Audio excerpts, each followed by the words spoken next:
त्यानंतर एक मोठी बातमी समोर येते। हेक्टरी 8,500 रुपयांची मदत शेतकऱ्यांच्या खात्यावर जमा झाली आहे। फार्मर आयडी ई-केवायसी मुळे मात्र अनुदान जमा होण्यास विलंब होतोय। अनेक शेतकरी सरकारच्या मदतीपासून अद्याप सुद्धा वंचित आहेत। सरकारची मदत ही 2 ते 3 टप्प्यात येणार असल्याचं सांगण्यात येतंय। राज्यभरातील शेतकऱ्यांसाठी मोठी आनंदाची बातमी म्हटलं तरी काहीच हरकत नाही, कारण की एकंदरीतपणे त्यांच्या बँक खात्यावरती 25 ते 30 हजार पर्यंत दिवाळी गोड बोनस त्यांच्या बँक खात्यावरती जमा केले जाणार आहेत। कोणकोणत्या शेतकऱ्यांच्या बँक खात्यावरती पैसे जमा होणार आहेत, कोणकोणत्या शेतकऱ्यांना 15,000, कोणकोणत्या शेतकऱ्यांना 8,500 व कोणकोणत्या शेतकऱ्यांना 25,000 अशा 3 प्रकारे याद्या जाहीर केलेल्या आहेत। तालुक्यांसहित नावे सांगणार आहोत, त्यामुळे व्हिडिओला शेवटपर्यंत बघत चला। चॅनलवरती जर नवीन असाल तर सबस्क्राईब नक्की करा। बघा, दिवाळी गोड पैसे जमा देवेंद्र फडणवीस बघू शकता। देवेंद्र फडणवीस बघा, शेतकरी मित्रांनो, पीक विम्याचे जे प्रकडलेले दावे होते ते आता मंजूर करून शेतकऱ्यांना मोठा आर्थिक दिलासा देण्याचं काम शासनाने केलेलं आहे। म्हणजेच की अतिवृष्टी भरपाई असेल किंवा नुकसान भरपाई असेल, पीक विमा योजना असेल, नमो शेतकरी योजना असेल, PM किसान योजना असेल, सर्व योजनांचे पैसे आता एकंदरीतपणे शेतकऱ्यांच्या बँक खात्यावरती जमा केले जाणार असून शेतकऱ्यांना मोठा आर्थिक दिलासा देण्याचं काम शासनाने केलेलं आहे। म्हणजे की शेतकरी मित्रांनो, या संबंधीचं तालुक्याची यादी सुद्धा जाहीर झालेली आहे। बघा, तालुक्याची नावे सुद्धा लगेच सांगणार होती। या सर्वात प्रथम धाराशिव जिल्हा आहे। बघा शेतकरी मित्रांनो, जर तुम्ही धाराशिव जिल्ह्यातील पात्र लाभार्थी शेतकरी असाल तर तुमच्यासाठी मोठी खुशखबर म्हटलं तरी काहीच हरकत नाही, कारण की एकंदरीतपणे तुमच्या बँक खात्यावरती पैसे जमा केले जाणार आहेत। बघा, धाराशिवमधील कळंबमध्ये सर्वात प्रथम पैसे वाटपास सुरुवात झाली आहे। बघा शेतकरी मित्रांनो, आजपासून कळंबमध्ये पैसे वाटपास सुरुवात झाली आहे। जर तुम्ही पात्र लाभार्थी कळंब तालुक्यातील शेतकरी असाल तर तुमचे या 4 योजनेत तुम्ही बसत असाल, फार्मर आयडी असेल किंवा ई-केवायसी असेल किंवा आधार अपडेट असेल, जे 4 निकष शेतकऱ्यांसाठी शासनाने लावले होते, ते शेतकऱ्यांच्या निकषामध्ये जर तुम्ही बसत असाल तर तुमच्या बँक खात्यावरही एकंदरीतपणे पैसे पडायला सुरुवातच होणार आहेत। शेतकरी मित्रांनो, जर तुम्ही पात्र लाभार्थी शेतकरी असाल तर तुमच्यासाठी मोठी आनंदाची बातमी म्हटलं तरी काही हरकत नाही, कारण की एकंदरीतपणे तुमच्या बँक खात्यावरती पैसे जमा होण्यास सुरुवातच झालेली आहे। बघा, त्याचप्रमाणे दुसरा तालुका आहे म्हणजेच की तुळजापूर। बघा शेतकरी मित्रांनो, तुळजापूरमध्येही पैसे पडायला सुरुवात झालेले आहे। जे पात्र लाभार्थी शेतकरी आहेत त्यांच्या बँक खात्यावरती 25 ते 30 हजार रुपयेपर्यंत रक्कम जमा झालेली आहे। जर तुमचे पंचनामे पूर्ण झाले असतील तर तुमच्या बँक खात्यावरती नुकसान भरपाईची रक्कम जमा केली जाणार असून तुम्हाला मोठा आर्थिक दिलासा देण्याचं काम शासनाने केलेलं आहे असं म्हटलं तरी काही हरकत नाही, कारण की पीक विम्याची रक्कम तर कालपासून विस्तारित होण्यास सुरुवात झाली आहे। त्या संबंधीचा GR सुद्धा जाहीर करण्यात आलेला होता। तो GR आपण मागच्या व्हिडिओमध्ये वाचून टाकलेला होता। तुम्ही जर मागचा व्हिडिओ बघितला नसेल तर चॅनलला सबस्क्राईब करून नक्की बघू शकता। बघा, त्याचप्रमाणे उमरगा, बघा शेतकरी मित्रांनो, उमरगामधील शेतकऱ्यांसाठी ही अतिशय मोठी आनंदाची बातमी म्हटलं तरी काही हरकत नाही, कारण की शेतकऱ्यांच्या बँक खात्यावरती पैसे पडायला सुरुवात झालेली आहे। उमरगा तालुक्यातील जर पात्र लाभार्थी शेतकरी असाल तर तुमच्या बँक खात्यावरती ही एकंदरीतपणे पैसे पडायला सुरुवात झालेली आहे।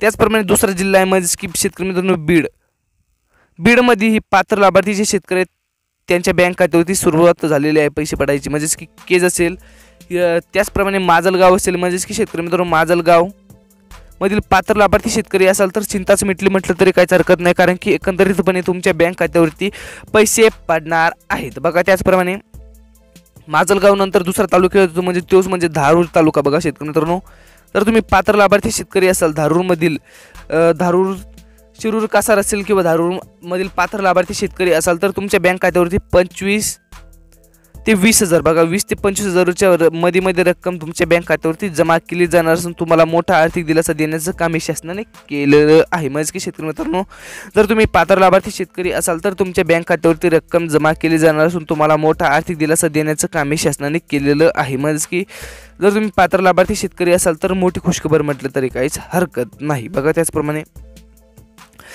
त्यानंतर गेवराई तालुका आहे। बघा शेतकरी मित्रांनो, बघा गेवराई तालुक्यात ही रक्कम सुद्धा जमा करण्यात आलेली आहे। म्हणजेच की गेवराईमधील जर पात्र लाभार्थी शेतकरी असाल तर तुमचे खाते चेक करा। बघा शेतकरी मित्रांनो, खाते चेक करणं अतिशय आवश्यक आहे। जर खाते चेक केले नसतील तर लवकरात लवकर चेक करून घेणं अत्यंत आवश्यक आहे। जर तुमच्या बँक खात्यावरती पैसे जमा झाले नसेल तर तुमचं फार्मर आयडी आहे की नाही हे चेक करणं अत्यंत आवश्यक आहे। फार्मर आयडी असेल तर सर्व शेतकऱ्यांच्या बँक खात्यावरती रक्कम जमा केली जात आहे असं सर्व राज्य शासनामार्फत सर्व शेतकऱ्यांना मोठी बातमी देण्यात आलेली आहे। म्हणजे की पात्र लाभार्थी जे शेतकरी आहेत त्यांच्या बँक खात्यावरती एकंदरीतपणे ही रक्कम जमा केली जाणार असून शेतकऱ्यांना मोठा आर्थिक दिलासा देण्याचं काम हे केलेलं आहे। म्हणजे की शेतकरी मित्रांनो, अतिशय मोठी आनंदाची बातमी म्हटलं तरी काहीच हरकत नाही। बघा, त्याचप्रमाणे अंबाजोगाई, बघा अंबाजोगाई मधील जे पात्र लाभार्थी शेतकरी आहेत त्यांच्या बँक खात्यावरती पैसे पडणार आहेत। बघा त्या संबंधीचं महत्त्वपूर्ण असं अपडेट आहे। त्यामुळे शेतकरी मित्रांनो, जर तुम्ही अंबाजोगाईमधील पात्र लाभार्थी शेतकरी असाल तर तुमच्या बँक खात्यावरती सुद्धा पैसे पडणार आहेत। बघा त्याचप्रमाणे छत्रपती संभाजीनगर, बघा छत्रपती संभाजीनगरकडे वळूयात। छत्रपती संभाजीनगरमधील जे पात्र लाभार्थी शेतकरी आहेत त्यांच्या बँक खात्यावरती सुद्धा पैसे पडायला सुरुवात झालेली आहे। म्हणजेच की शेतकरी मित्रांनो, जर तुम्ही पात्र लाभार्थी शेतकरी असाल तर तुमच्या बँक खात्यावरती सुद्धा एकंदरीतपणे रक्कम सुद्धा जमा केली जाणार असून तुम्हाला मोठा आर्थिक दिलासा देण्याचं काम हे राज्य शासनाने केलेलं आहे असं म्हटलं तरी काहीच हरकत नाही। बघा त्याचप्रमाणे पैठण असेल, बघा पैठणमधील जर तुम्ही पात्र लाभार्थी शेतकरी असाल तर तुमच्या बँक खात्यावरती पैसे पडणार आहेत। पैसे चेक करून घेणं अत्यंत आवश्यक आहे। बघा शेतकरी मित्रांनो, पैसे चेक करून घेणं अत्यंत आवश्यक आहे। जर तुम्ही पैठणमधील पात्र लाभार्थी शेतकरी असाल तर तुमच्या बँक खात्यावरती सुद्धा एकंदरीतपणे रक्कम जमा केली जाणार असून तुम्हाला मोठा आर्थिक दिलासा देण्याचं काम शासनाने केलेलं आहे। त्याचप्रमाणे बघा फुलंब्रीमधील जर तुम्ही पात्र लाभार्थी शेतकरी असाल तर तुमच्या बँक खात्यावरती सुद्धा रक्कम जमा केली जाणार असून तुम्हाला मोठा आर्थिक दिलासा देण्याचं काम शासनाने केलेलं आहे। बघा त्याचप्रमाणे गंगापूर तालुक्यातील जर तुम्ही पात्र लाभार्थी शेतकरी असाल, बघा गंगापूरमधील जर तुम्ही पात्र लाभार्थी शेतकरी असाल तर पैसे सुद्धा जमा झालेले आहेत। बघा शेतकरी मित्रांनो, पैसे सुद्धा जमा झालेले आहे। आपल्याकडे आलेल्या यादीनुसार जर या तालुक्यांमध्ये तुम्ही पात्र लाभार्थी शेतकरी असाल, आतापर्यंत ज्या ज्या तालुक्यांची नावे घेतली त्या तालुक्यांमध्ये जर तुम्ही पात्र लाभार्थी शेतकरी असाल तर तुमच्या बँक खात्यावरती सुद्धा रक्कम जमा केली जाणार असून म्हणजे आजपासून विस्तारित होण्यास सुरुवात झालेली आहे। म्हणजे की शेतकरी मित्रांनो, तुम्हाला मोठा आर्थिक दिलासा देण्याचं काम शासनाने केलेलं आहे। त्याचप्रमाणे बघा यात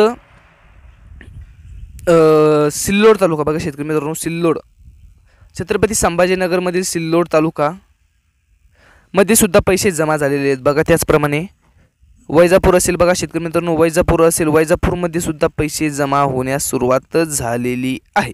बघा जे पात्र लाभार्थी शेतकरी आहेत त्यांच्या बँक खात्यावरती सुद्धा रक्कम जमा केली जाणार असून शेतकऱ्यांना मोठा आर्थिक दिलासा देण्याचं काम राज्य शासनाने केलेलं आहे असं म्हटलं तरी काही हरकत नाही, कारण की एकंदरीतपणे त्यांच्या बँक खात्यावरती पैसे सुद्धा पडायला सुरुवात झालेली आहे। बघा शेतकरी मित्रांनो त्याचप्रमाणे त्यानंतर जिल्हा आहे म्हणजे की जालना जिल्हा, बघा शेतकरी मित्रांनो जालना जिल्ह्यामध्ये सुद्धा रक्कम जमा झालेली आहे। बघा शेतकरी मित्रांनो, जालना जिल्ह्यातील जर पात्र लाभार्थी शेतकरी असाल तर तुमच्या बँक खात्यावरती सुद्धा रक्कम जमा झालेली आहे। बघा शेतकरी मित्रांनो, पात्र लाभार्थी शेतकऱ्यांच्या बँक खात्यावरती सुद्धा रक्कम जमा केली। जालन्यातील पात्र लाभार्थी शेतकरी असाल तर तुमच्या बँक खात्यावरती सुद्धा रक्कम जमा केली जाणार असून तुम्हाला मोठा आर्थिक दिलासा देण्याचं काम शासनाने केलेलं आहे असं म्हटलं तरी काहीच हरकत नाही, कारण की एकंदरीतमध्ये जालनामधील भोकरदन तालुका असेल, बघा भोकरदनमध्ये सुद्धा पैसे जमा झालेले आहेत। त्याचप्रमाणे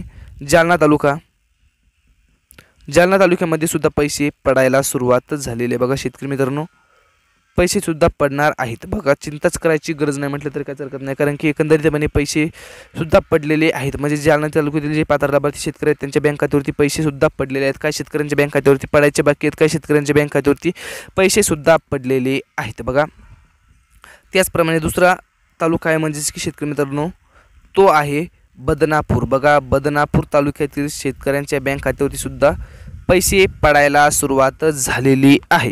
जे पात्र लाभार्थी शेतकरी बदनापूरमधील आहेत त्यांच्या बँक खात्यावरती सुद्धा रक्कम जमा केली जाणार असून शेतकऱ्यांना मोठा आर्थिक दिलासा देण्याचं काम हे शासनाने केलेले आहे। बघा शेतकरी मित्रांनो, तुम्हाला आजचा व्हिडिओ कसा वाटला व तुम्ही आजचा व्हिडिओ कोणत्या जिल्ह्यातून बघत आहेत आम्हाला कमेंटच्या माध्यमातून नक्की कळवा व येणाऱ्या व्हिडिओमध्ये आम्ही तुमच्या जिल्ह्याबद्दल अपडेट घेऊन येत राहू। भेटत राहू अशाच नवीन सोबत, त्यामुळे व्हिडिओला लाईक करून चॅनलला सबस्क्राईब नक्की करून ठेवा।